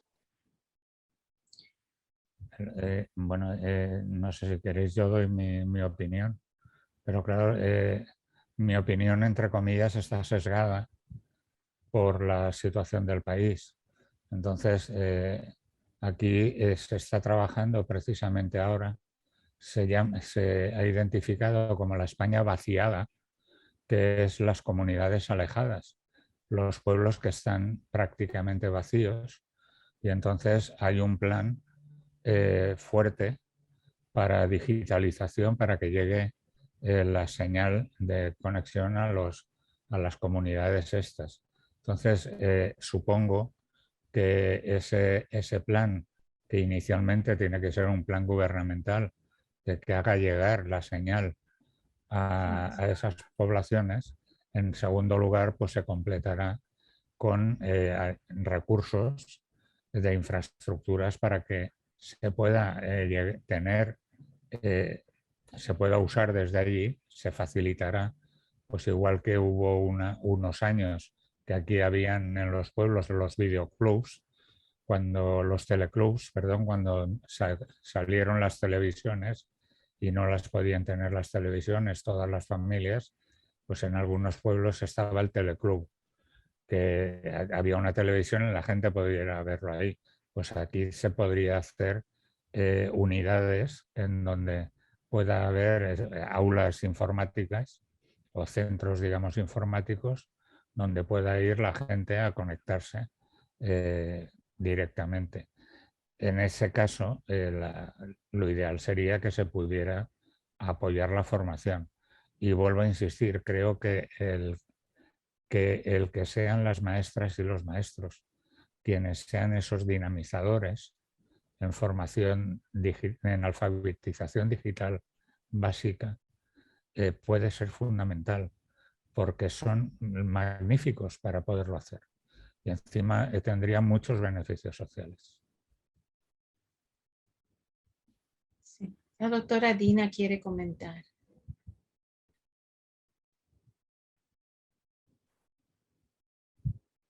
Bueno, me gustaría que si puedes repetir la pregunta, Mercedes, por favor. Claro. Es cómo trabajar el tema de la brecha digital en comunidades alejadas y qué estrategias propondrían. Bueno, aquí, igual que en Yucatán hace años, hubo un programa donde se les dieron tablets, se les dieron computadoras, fue un programa que se llamó MX. Nosotros supimos de casos de varias familias que las empeñaron y otras las vendieron. Sin embargo, el año pasado, la Dirección General de Profesionales para la Educación retomó este programa de CONAFE para los alumnos de séptimo y octavo semestre. Entonces, nuestros estudiantes, algunos, no todos quisieron entrarle al programa. Tuvieron clases presenciales porque yo creo que aquí en el estado, o sea, es imposible cerrar la brecha digital en comunidades marginadas. O sea, definitivamente me parece a mí que, o sea, eso es impensable aquí, en este momento, en las condiciones en las que estamos, ¿no? Entonces, bueno, una forma, una estrategia que me pareció a mí muy buena fue esto de que nuestros estudiantes participaran en el programa de CONAFE. Entonces, todo el año pasado yo tuve una alumna de las 3 de asesoría de tesis que estuvo yendo a la comunidad y ellos iban, creo que 3 días a la semana a la comunidad. La chica atendía alumnos, tenía 11 alumnos, era una comunidad verdaderamente alejada, pero además una comunidad insegura. O sea, en los poblados de Cárdenas donde secuestran y donde, bueno, barbaridad y media, ¿no? Entonces la chica llegaba a ese lugar, no recuerdo el nombre de la comunidad, tenía un nombre pintoresco la comunidad, y ella atendía a 11 niños. Tenía 1 o 2 niños de primero, 1 o 2 de segundo, de tercero, de cuarto, de quinto y creo que 1 de sexto. Y lo que la chica estaba trabajando con estos niños era comprensión lectora mayormente. O sea, tienen un rezago considerable, pero bueno, fue una estrategia y me pareció interesante, ¿no? Que ellos trabajaran como promotores comunitarios y que pudieran, o sea, ellos acercarse a los niños, porque definitivamente los recursos tecnológicos no van a llegar a esas zonas y si llegan, pues la prioridad no es eso, ¿no? La prioridad está puesta en otras situaciones, en ese tipo de comunidades. Sería mi parte. Gracias. Sí, en Yucatán, ya hablando de educación superior, nosotros vemos la diferencia en la situación entre la capital, donde se encuentra la mayor parte de las escuelas, y el interior del estado, y sobre todo en las comunidades rurales. Nosotros tenemos un campus en el interior del estado y una de las estrategias que tuvimos que implementar con esos estudiantes, pues usamos el apoyo de los docentes y de los choferes para llevarles en sobres las tareas a los estudiantes y la comunicación, y se comunicaban los maestros. Había estudiantes con los que se podían comunicar por correo electrónico, había estudiantes con WhatsApp y a veces solamente con el envío de la documentación cuando tuvimos el periodo de que estábamos en cierre absoluto. Actualmente ya la universidad está abierta para apoyar a los estudiantes para que puedan usar los laboratorios de cómputo, los que no tienen el acceso a internet o equipo. Pero en la educación básica, como repito, en Mérida es más difícil, sobre todo para las personas de escasos recursos, pero ahí lo que están usando los profesores principalmente es el WhatsApp. Están usando el teléfono celular como un medio de comunicarse con los padres, pero como algunas mamás nos comentaban, realmente los que están enseñando a los niños son los papás en casa, o los abuelitos, o el que tiene un mayor recurso de contratar a un maestro que vaya a ayudar al niño para entender qué es lo que tiene que hacer con la tarea. La restricción económica es muy fuerte. Y ese es uno de los problemas que tenemos. Gracias. Bueno, tenemos más preguntas por aquí que os comparto, dirigida a las tres ponencias, la importancia de atender al sector, y nos plantean, ¿es posible implementar procesos formativos para los padres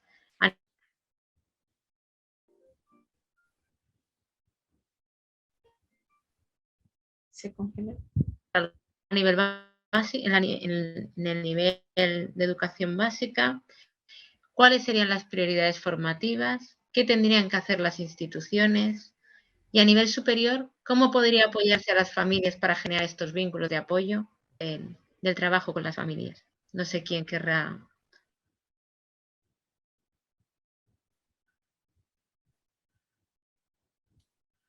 Bueno. No sé si queréis, empiezo yo. A ver, una de los problemas que se han advertido en los tres trabajos es que habían problemas socioafectivos y que en el momento del confinamiento, lo que se puso de manifiesto era que en aquellas familias en donde los dos cónyuges trabajan o bien son familias monoparentales, hay una dificultad añadida para poder atender a los hijos. Paralelamente, lo que os quería señalar es que eso nosotros sí que lo hemos comentado, está en el resumen ejecutivo y luego está en algún artículo también, que el hecho de caminar hacia situaciones de bienestar en donde se ha integrado, por ejemplo, no digamos no del todo, pero estamos caminando en la dirección de que la mujer se incorpore al mundo del trabajo fuera de casa, aunque se camine positivamente hacia eso. Si no se provee de una política social y económica que ampare lo que sería el desarrollo de las unidades familiares y teniendo en cuenta la diversidad de las familias, de los tipos de familias que hoy tenemos, es muy difícil que se pueda llegar a atender la formación de los padres en general. Entonces, por eso defendemos que la política educativa no se conciba como una política independiente de políticas sociales y económicas.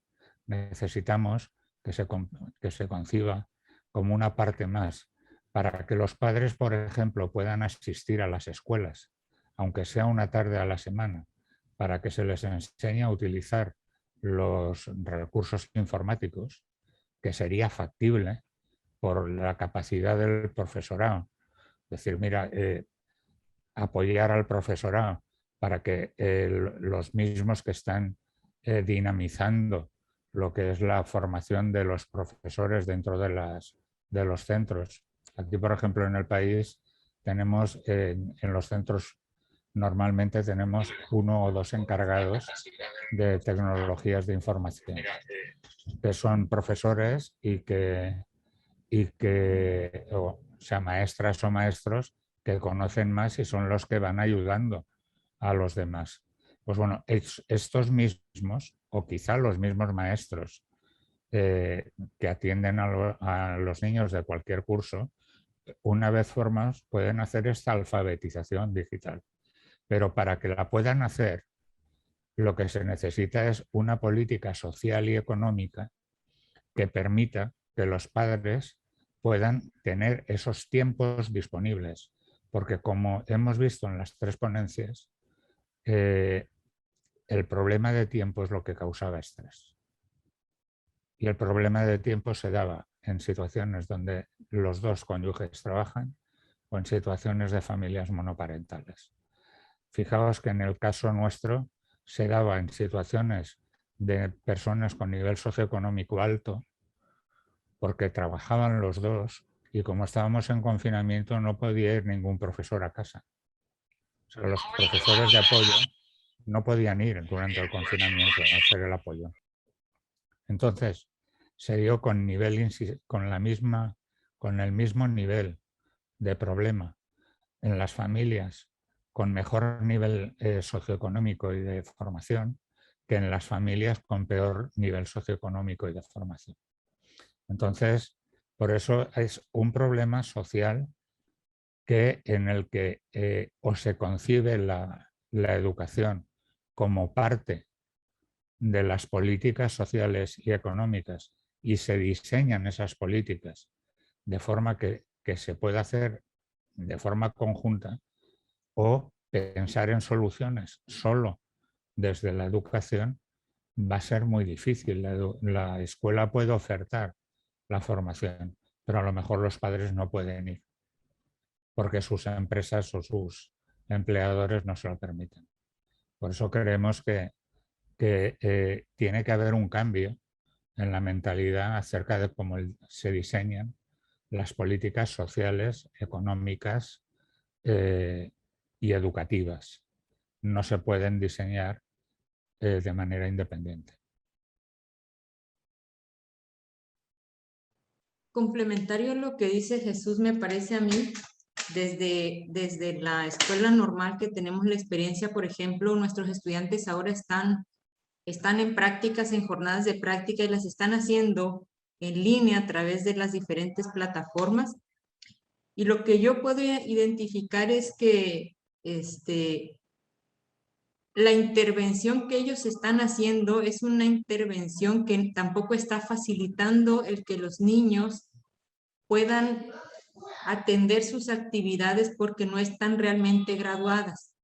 O sea, los niños no están comprendiendo muchas cosas, necesitan ayuda porque no están las planeaciones que tradicionalmente manejan los maestros, están más en función de terminar un libro de texto que realmente voltear a ver el aprendizaje y ver de qué manera puedo simplificar actividades, puedo integrar contenidos, puedo hacerlo de una manera más contextualizada, porque los maestros siguen trabajando las lecciones del libro de texto como si no estuviéramos en pandemia. Entonces, ¿cómo utilizar el libro de texto como herramienta, hacer una verdadera graduación de los aprendizajes y entonces pues poder acercar a los niños algo que les permita actividades más autónomas? Porque definitivamente el problema del trabajo de ambos padres, pues yo lo veo difícil de que alguno pueda dejar el trabajo, ¿no? De que además por la tarde se puedan hacer un espacio para una capacitación, para el uso de esto.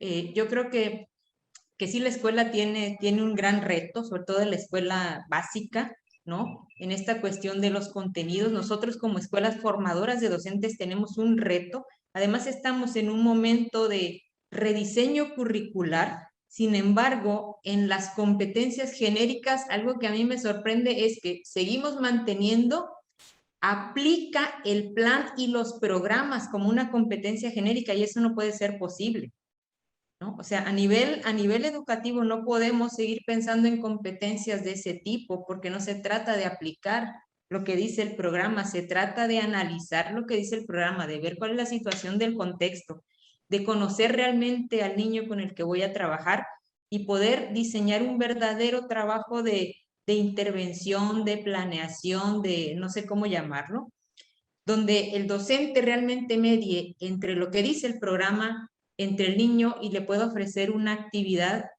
pues que le permita un trabajo, claro, también esto es parte, es formativo, ¿no? Un trabajo gradual, pero se inicia en primer año de primaria, por ejemplo. Aunque también no sé el tema de del aprendizaje de la lectura y de la alfabetización inicial, pues dejárselo a un padre de familia es bastante complejo, ¿no? Y muy difícil. Pero sí también como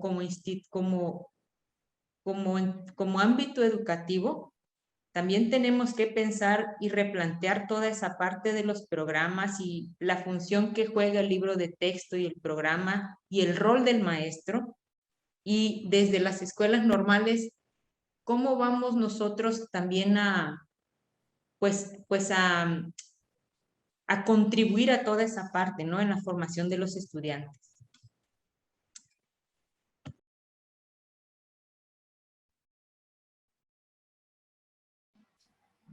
Muchas gracias.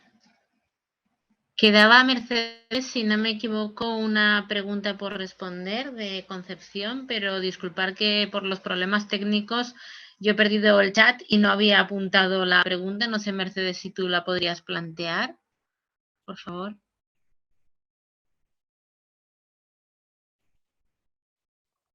¿Cuál de Concepción? Creo que las que yo tenía las planteamos todas en lo que estabas Ah, vale, estupendo. fuera. Vale, quizá yo me he despistado con los problemas técnicos.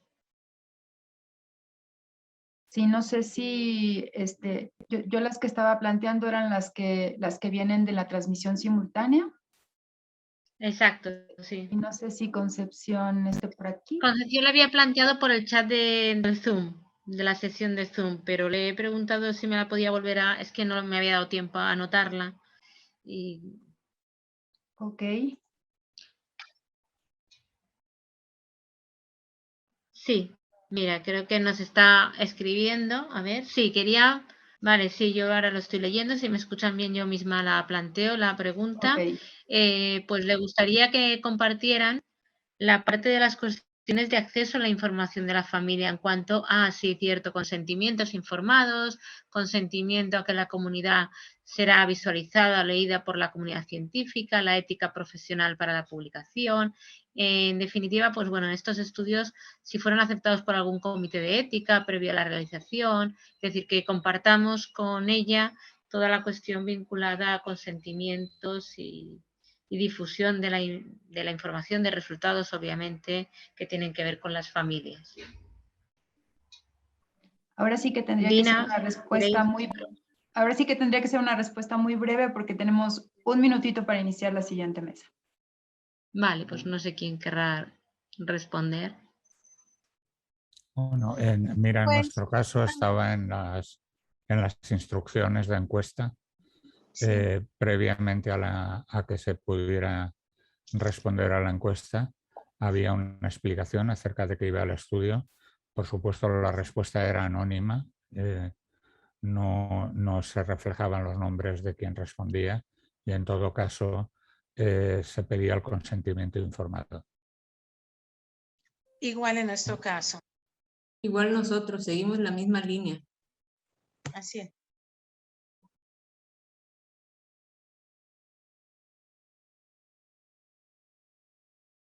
Ok, Puri, pues si no hay más, no sé si quieras tú dar el agradecimiento.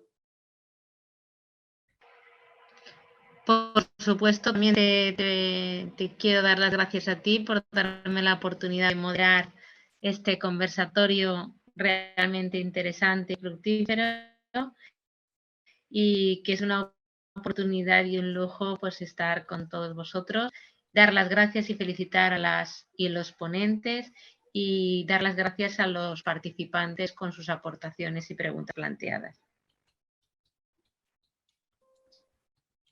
Muchísimas gracias a ti y a todos los ponentes. Una extraordinaria mesa. Muchísimas gracias a todos Ha sido por sus comentarios. Muchas gracias a todos. Hasta luego, Bueno. gusto de verlos.